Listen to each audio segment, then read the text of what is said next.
예금자 보호 한도 1억 원으로 상향. 내 돈은 안전할까요?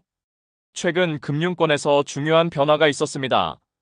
바로 예금자 보호 한도가 기존 5천만 원에서 1억 원으로 상향된다는 소식인데요. 이게 우리한테 어떤 의미인지, 장점과 단점은 무엇인지, 그리고 진짜 내 돈이 더 안전해지는 건지 쉽게 설명해 드리겠습니다.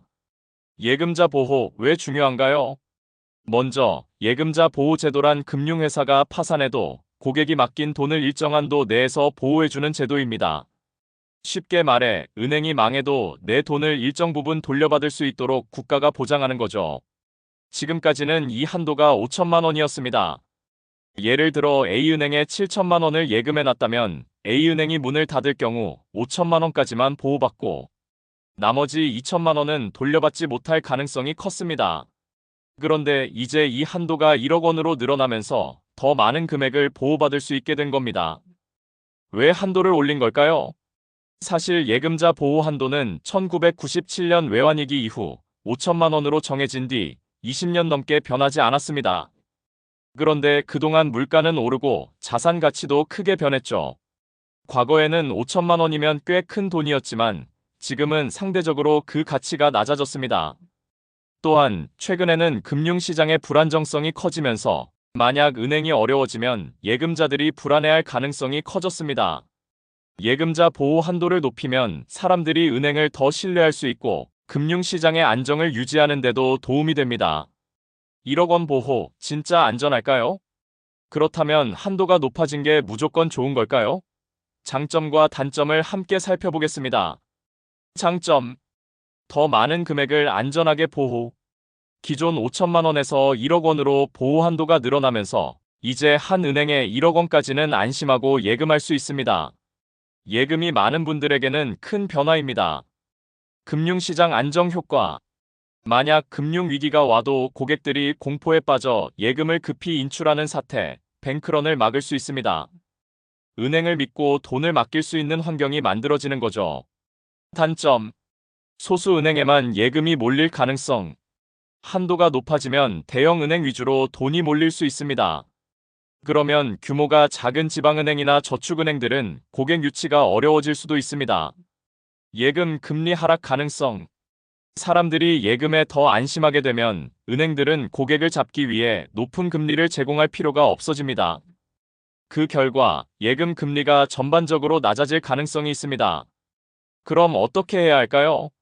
예금자 보호 한도가 높아졌다고 해서 무조건 한 은행에 1억 원을 넣는 게 최선은 아닙니다.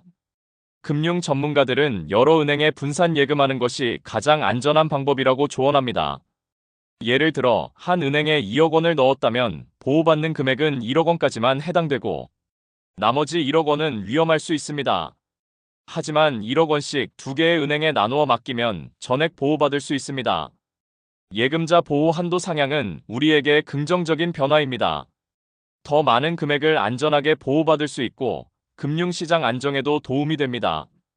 하지만 한도가 올랐다고 해서 안심하고 한 은행에 모든 돈을 맡기는 것보다는 여러 금융기관에 나누어 예금하는 전략이 더욱 안전한 방법이라는 점도 기억해야 합니다.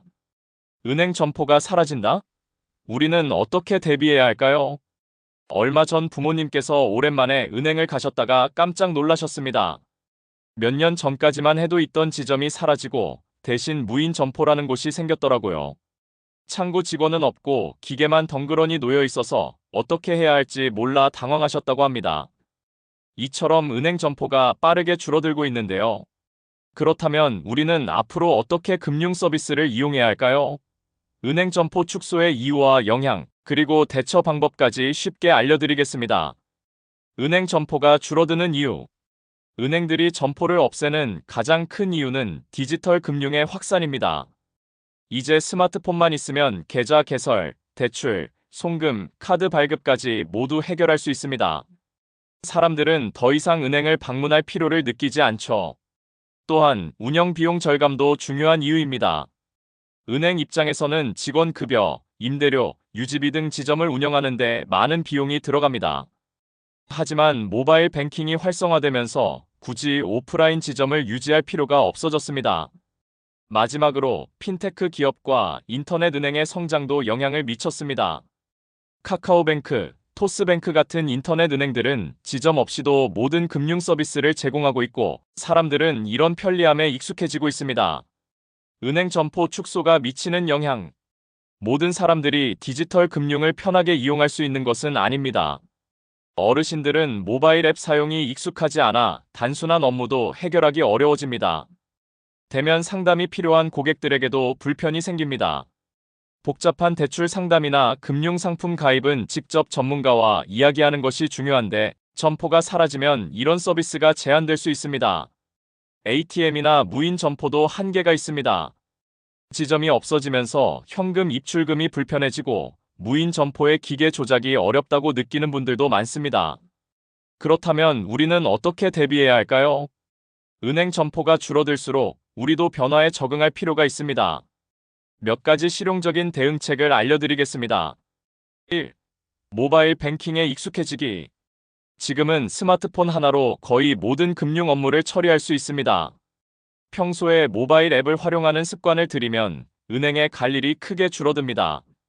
계좌 조회, 이체, 공과금 납부 등 기본적인 기능부터 차근차근 익히는 것이 좋습니다. 은행별 모바일 앱 사용법을 미리 익혀두면 유사시 당황하지 않고 빠르게 처리할 수 있습니다. 2. 대면 상담이 필요한 경우 미리 예약하기. 일부 은행에서는 대면 상담이 꼭 필요한 고객을 위해 예약 시스템을 운영하고 있습니다. 복잡한 대출, 연금, 투자 상담이 필요하다면 미리 예약을 해두는 것이 좋습니다.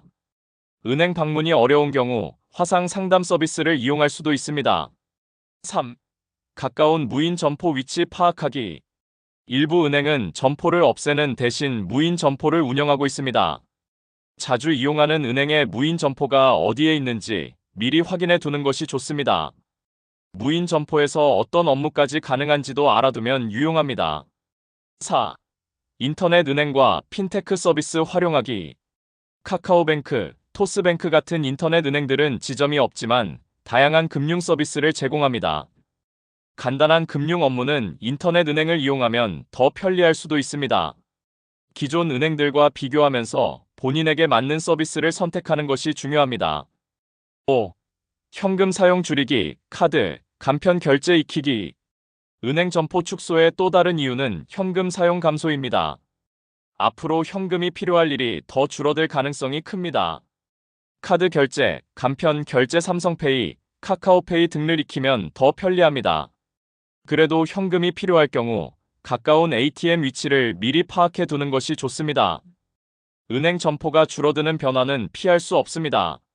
하지만 미리 준비하고 적응하면 불편함을 최소화할 수 있습니다. 모바일 뱅킹에 익숙해지고 대면 상담이 필요할 때는 미리 예약하는 것이 좋습니다. 가까운 무인 점포 위치를 확인하고 인터넷 은행과 핀테크 서비스를 적극 활용하면 금융 업무가 더 쉬워질 수 있습니다. 현금 사용을 줄이고 간편 결제를 익히면 더욱 편리한 생활이 가능합니다. 이제는 은행에 직접 가지 않아도 금융 업무를 충분히 처리할 수 있는 시대입니다. 변화에 잘 적응하면 더 편리하고 안전하게 금융 서비스를 이용할 수 있습니다. 지금부터라도 하나씩 준비해서 은행 점포가 줄어도 불편하지 않은 생활을 만들어 보세요. 감사합니다.